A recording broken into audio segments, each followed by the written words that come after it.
خبر ہے بول نیوز کے سینئر اینکر پرسن ارشد شریف کو کینیا میں شہید کر دیا گیا ہے، آپ کیا رد عمل دیں گے؟ ابھی یہ خبر سنی ہے اور سن کر جسے کہتے ہیں نا ستا طاری ہو گیا، حیران ہوں، سمجھ نہیں آ رہی، دل تسلیم نہیں کرنا چاہ رہا خبر کو، لیکن ابھی آپ ہی سے پتہ چلا ہے کہ یہ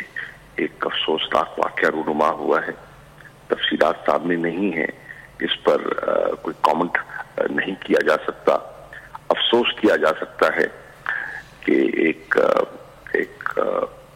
پاکستانی، ایک محب وطن، ایک دانشور کے ساتھ یہ کیا ہو گیا، کیوں ہوا۔ بہت افسوس ہو رہا ہے مجھے ان سے، ان کے خاندان سے بے حد ہمدردی ہے اور دکھ ہے، بے حد دکھ ہے یہ کیوں ہوا اور ہمارے ہاں کیا ہو رہا ہے، بہت افسوس ہو رہا ہے۔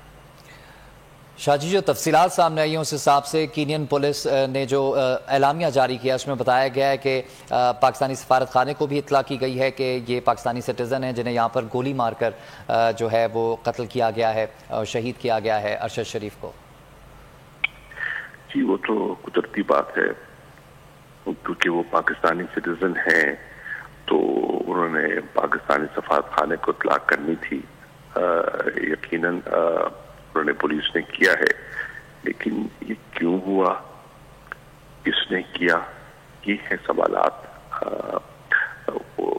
جو ذہن میں آ رہے ہیں اور پریشان کر رہے ہیں، اور جس سے مطلب ہے کہ میں تو ایک، جس کو کہتے ہیں نا، ایک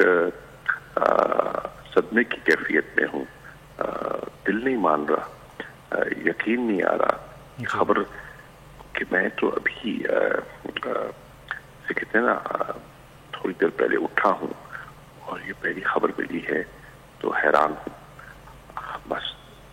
شاہ صاحب، جس طرح کے حالات تھے پاکستان میں اور جو فریڈم آف سپیچ کے حالات تھے، پرچے کاٹے گئے، ایف آئی آرز ہوئیں، نہ صرف ارشد شریف بلکہ دیگر صحافیوں پہ بھی، اور وہ پھر ملک سے باہر گئے، اور اس طرح سے پھر اب یہ خبر آنا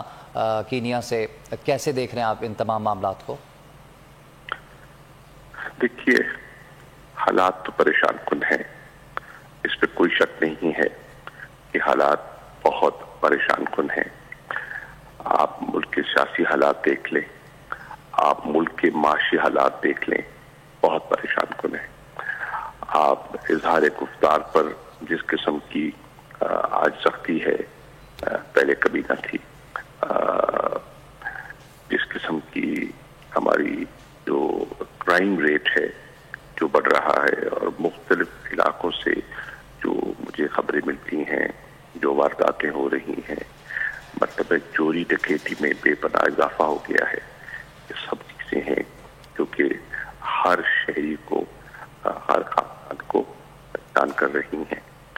تو اس پر کی بات ہے کہ ہم کس طرف جا رہے ہیں۔ انٹرنیشنل فورمز میں بھی اس سانحے پر تشویش کا اظہار کیا گیا ہے، کیا امپیکٹ پڑے گا اس طرح سے پاکستان کے نظام پر؟ دیکھیے، ابھی تشویش کی بات تو یقیناً ہے، اور اگر فورمز پر یہ ذکر ہو رہا ہے، یہ تو ایک فطری بات ہے کہ ایسا ہوا ہے، نہیں ہونا چاہیے، ہرگز نہیں ہونا چاہیے۔ سب کی جان، سب کی عزت، سب کا مال محفوظ ہونا چاہیے، لیکن دیکھیں، انتظار کریں کہ ابھی تفصیلات سامنے آئیں۔ جیسے ہی تفصیلات سامنے آئیں گی اس پر مزید رد عمل بھی آئے گا۔